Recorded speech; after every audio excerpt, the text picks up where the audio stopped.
community is a composition of people, nuclear families, marginalized people, quarter by quarter, as has been defined by nature, that makes up a community.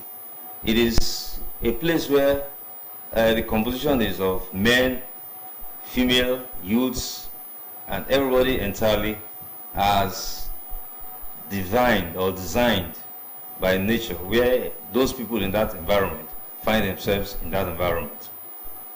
I think that is one of the simplest ways I think I can now say what community is all about. Now, in each family, there is a head. Yeah. There are children, there is a wife, there are relations. Then some communities, you see that there are quarters, quarter by quarter, quarter by quarter. And each of these quarters, they have a subcommittee of leaders and membership. So much so that the entire community now brings up itself as one community. And now when you say community-led development, what is development again? Development is, to me, progress made in infrastructure, in human beings, and in the institutions in which it's found in that community. So community-led development is nothing but bringing all the people together in a kind of committee, of course, through selection from family heads or from quarter by quarter in the community to form an all-inclusive governance or government within that community. Now, this government in that community, like you are aware, even in your community, you have town government. Yes. Where they announce issues that concerns the people. So when we talk about community-led development, it's all about how do we harness the natural resources in that community to the benefit of everyone else and to the benefit of the society, and how it could bring food to the table, how it could remove, how it could bring in employment, job creation, and how it can reduce crime rate in the society. Hunger is one of those things that is prevalent in every community, right? Yeah. And community-led development, they are looking at alternative development projects that can come into the community, where all of them will put heads together and make decisions as to some planned projects that will come to the community. Take for instance now, oil company is everywhere in this Delta state, also in some communities where they extract oil. Now, such communities could benefit from the kindness or the corporate social responsibilities of these oil communities by trying to provide borehole. And if that is a project, that is a development project, and the community as a whole will want to see that how do we manage this project? How do we do it in a way that it will benefit everybody in the community? So a decision will be made by everybody involved, both the youths, the marginalized people, women and leaders. All of them will be an inclusive membership in that community decision-making board. Now, when you look at the whole thing, you can see that it's what about development or project that is coming to the community. It's not for one person alone. It's not for one family alone. It is meant for everybody in the community. Okay, look at Nigeria or Delta State as it is. With the presence of governments that come after government, we notice developments that come in place. Yes. And that is a larger scale of what we mean by community-led development. Now, I think that's just the essence of all we're trying to say about community-led development. Interesting. Yes. And of course, whenever Timi Bebetu is actually talking on alternative development, he goes down from the nitty-gritty and of course gives us a broader, of course, explanation. And of course, thank you very much for that expose. And to your two IC, now my question to you is how, and of course, what is biodiversity, and of course, how is it related to forest conservation in the context of the National Drug Law Enforcement Agency? Thank you very much, Mr. Henry. I will start off by adding a word to what the HOD said regarding community-led development before going on to the question you asked on biodiversity. I think it's it's best to put it in this context that he who wears the shoes knows where it pinches. Yes. And when you're talking about development, at the end of the day, it is those who are going to be affected the most, those in the rural areas, who should be taken into consideration, their opinions at every stage of whatever development that is being brought to their communities, their opinions, their approach, their decisions as to how these projects would impact their communities. To a large extent, that is to add to what the HOD has said.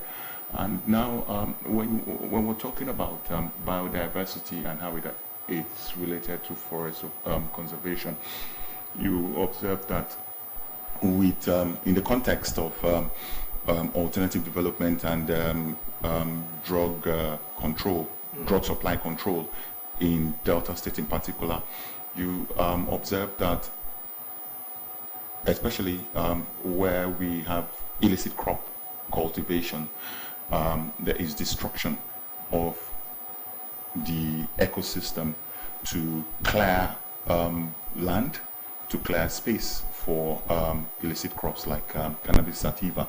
Now, when these illegal deforestation is carried out, there is loss of the ecosystem, naturally existing ecosystem meant for various species to thrive.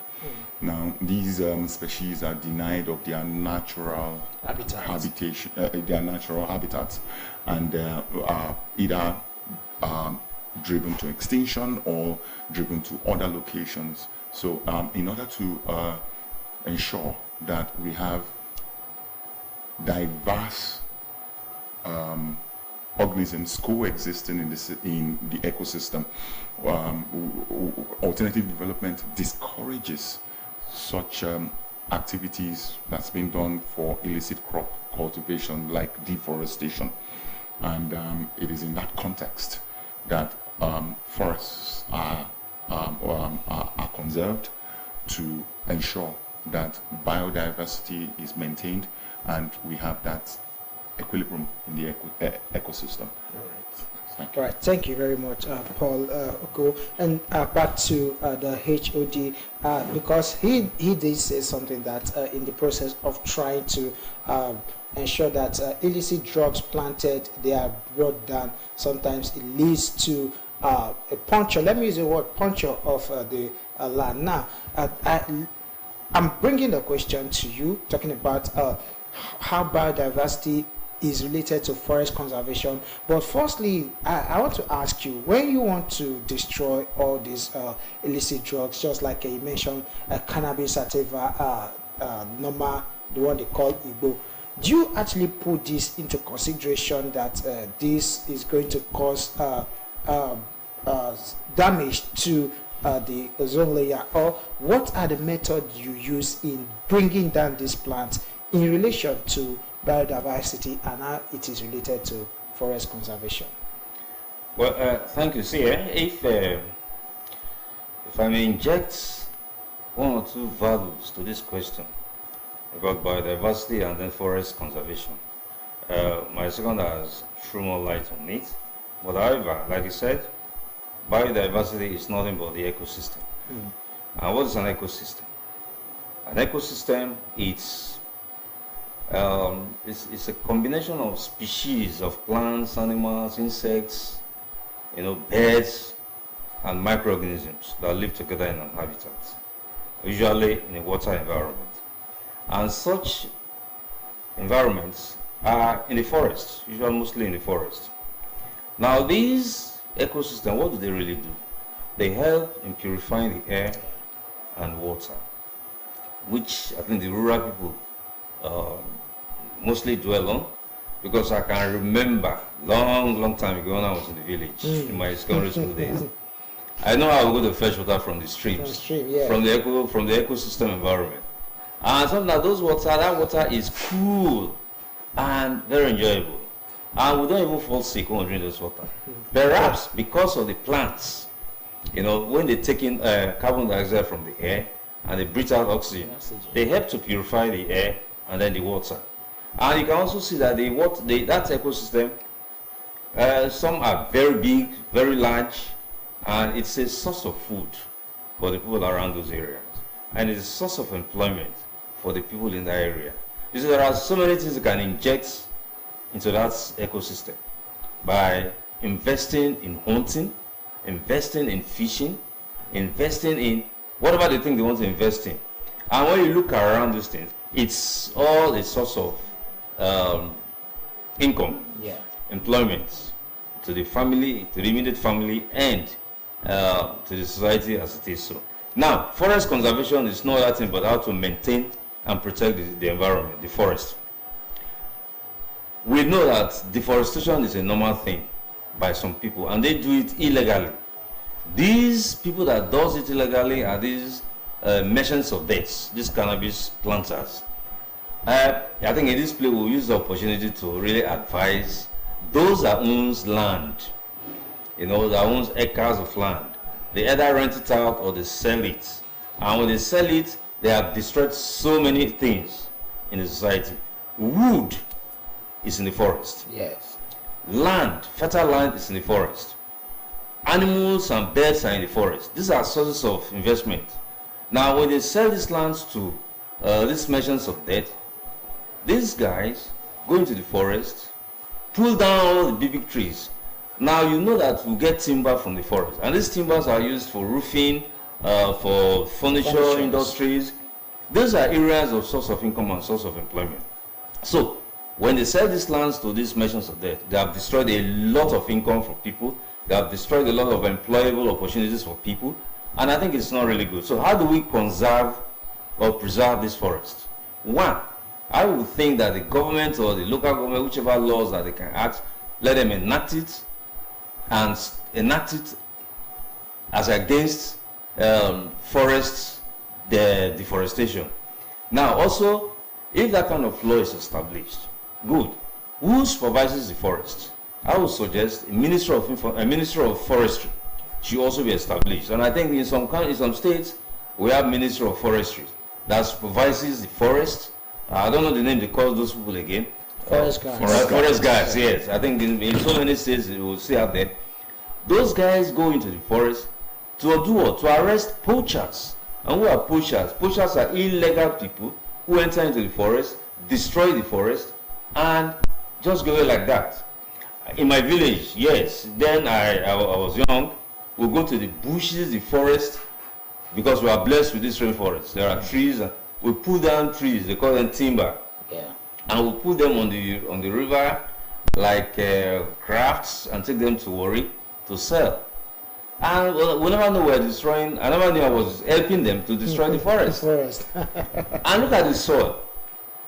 If we don't preserve the forest, the soil. Of course, let me go to Paul Oko for the next question. We've been able to highlight so many things that alternative development brings on. And of course, with so many perceivable alternative development projects, how are these projects funded, especially here in Delta State? Thank you, Henry. Funding of alternative development projects are basically along three strategies: the primary, the secondary, and the tertiary approach. However, the details of some of these funding of these projects are at how do we put it, the management level. So I would like for the HOD, to expatiate on that. Okay, HOD, now the two IC said I should come to you on this. We've talked so much about alternative development. To stop in totality cannabis production, who will fund these projects I want to do? And assuming it does not have any money from the proceeds of the cannabis production, I say good. Say the United Nations will fund it. Okay. Governments of the states will fund it. Then even local governments, well-to-do stakeholders can fund it. Now, to come to our level now, there are 3 tiers of funding the projects. Okay. The first tier is what we call the key contributors, or we'll call them the core contributors, or the main contributors. Now, these core contributors are the governments of states, of nations. They contribute this money to Bill and Melinda Gates, Jimmy Carter Foundation. These are foundations. And you know, all of us know what these guys are doing, these foundations are doing in Nigeria, right? And like, it's not polio that Bill Gates and Melinda are really fighting for all over the world. Now, these are core contributors to this fund. Now, there are others, of course, like we said, is the governments. These are monies that goes there straight to those places. Now, when you talk about the trust fund, those are the areas from which funds are used to fund AD projects. So, in every state, and I know that they benefit from these projects, UNICEF is another partner agency that funds projects. If we come to our level in Nigeria, we have the BOA, Bank of Industry, and Bank of Agriculture. We also have the TED Fund. All these are partner organizations that help to fund projects in Delta, in Nigeria, in Bayelsa, in Angalari, in Tuomo. These are village communities that I'm mentioning. So, these three areas, the core areas, or the core contributors, the non-core contributors, which are the earmarked funds for specific projects, and then the trust fund. Now, this trust fund is established by the UN, where a committee is established to look into specific programs or projects from which these funds focus on Delta State. Of all these that you've talked about, can you give us some of these relevant projects in community, especially here in Delta State, that the Ndlea under your watch, talking about the alternative development, have been able to attract to the state? Okay. Projects, right? Yes. I think it's interesting. It's a nice question. It's interesting to let the viewers know that there are so many types of AD projects in society. And I want to believe that Delta State Command has been benefiting from those projects, either directly or indirectly, by the government or by wealthy powering their houses with this solar light. That alone is helping the family.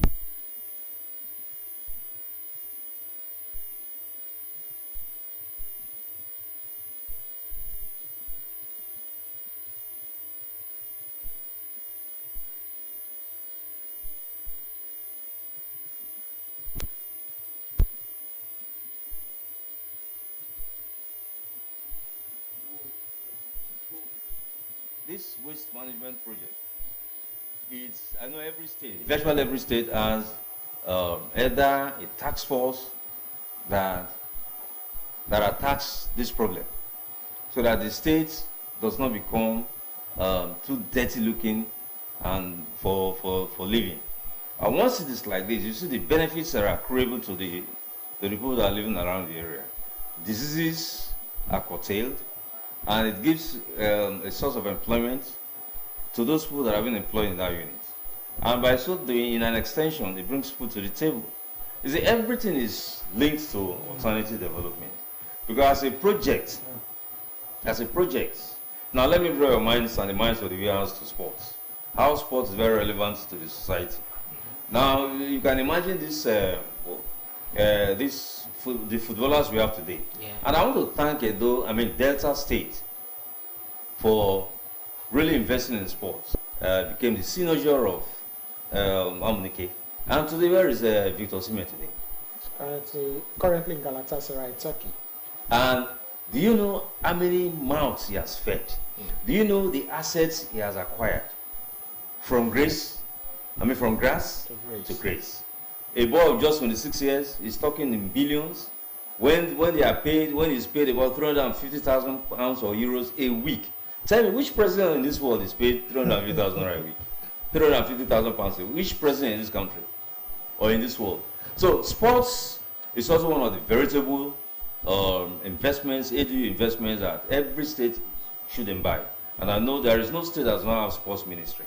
And I think that is one classical example we can give, so that the youths should see this and run away from crisis, run away from crime, and put in their best Everybody has his talent. It could be basketball. So sports in general, it has an impact in your person and in the states because it increases job employment, it brings about job employment, it brings about food to the table, it eliminates hunger, and it's a sustainable source of livelihood. Right. And so I want to encourage all the youths to look inwards and follow good friends. Emulate those guys that have made it outside there. We can't talk about the Kanus and then the Koshas, but I'm trying to bring this one, which is classical currently, from grass to grace. To grace. Thank you. All right, of course, we've been discussing alternative development, focus on Delta State. And of course, you're still watching inside the Ndlea. We'll be right back after this break there. Go nowhere.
Welcome back. You're still watching Inside the Ndlea, and of course, we were just talking about projects under the alternative development, and of course, the head of department alternative development Ndlea Delta State Command, Timi Bebeto, has actually explained what it is, and of course, it's not just all about going onto the negative side, but you can pick that particular thing that you are good at, and of course, before you see, you become a star, just like he said, Victor Osimhen. And of course, I want to ask Paul Oko to just shed a light on this, the projects.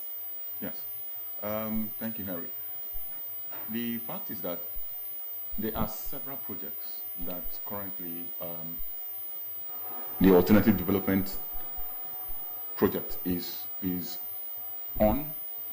The unit is on in Delta State. In every rural area, the peculiarities of that community is taken into consideration. The culture of the people, their type of their ways of living, the type of occupation they are into. And in Delta State, we know that Delta State is largely a riverine state. Yeah. And again, there is need to emphasize that power, the on-grid power, like the HOD said, yeah, can't reach most of these riverine communities. So, like he said, off-grid power, yes, like solar, off-grid, can ensure that you have constant or relatively constant power supply to engage in legal livelihoods that will keep people away from illicit activities. So once one is legally occupied as a result of the fact that there is constant power. Legally, the person is occupied as a result of the fact that there is constant power. So the person stays away from illicit economies. So this is one way that in Delta State, alternative development is helping to impact on the people by providing off-grid power supply through, of course, the funding, those who are funding, whether it's the government, it's the international organizations, or um, individuals, well-meaning individuals who are well-to-do in the communities. They provide off-grid power that ensures that people are involved in small-scale businesses in order to make a living rather than go into illegal activities. Right, So of I course. think that's why- Time is not our friend, and of course, cultural preservation projects. Can you tell us some of the cultural preservation projects? Yeah, I think without wasting time, culture, all of us know what culture is all about. Culture are, I would say, customs, traditions, religion, the type of clothes we wear, the type of houses we build in those days that are passed down to generations set unborn. And I think that's just a simple way I can just put what culture is all about. Now, how do we preserve this culture? There are some projects that have been existing before this time. And one of those projects, if you look at the Yoruba culture, there is this Eyo festival. Yeah. It's a project. Mm. And it has been sustained from time immemorial. You mean the Ashoki? Yes, all those things. And if you go to some of the southern parts of this country, like that Kwibom area, their food is also a project that they are Are you trying to mention Edikaiko? childbirth. Those are things that they've documented in the book and is passed down to the generations. And if you go to the north, you'll see that the Hausa Fulani have their own culture, which are passed down to their generations. There are so much to talk about on this cultural preservation projects. But for want of time, I think that is just a snippet of one or two of those projects. Okay, before we even round up, you can remember this Oshun sacred group Yes. in Oshobo. Yes.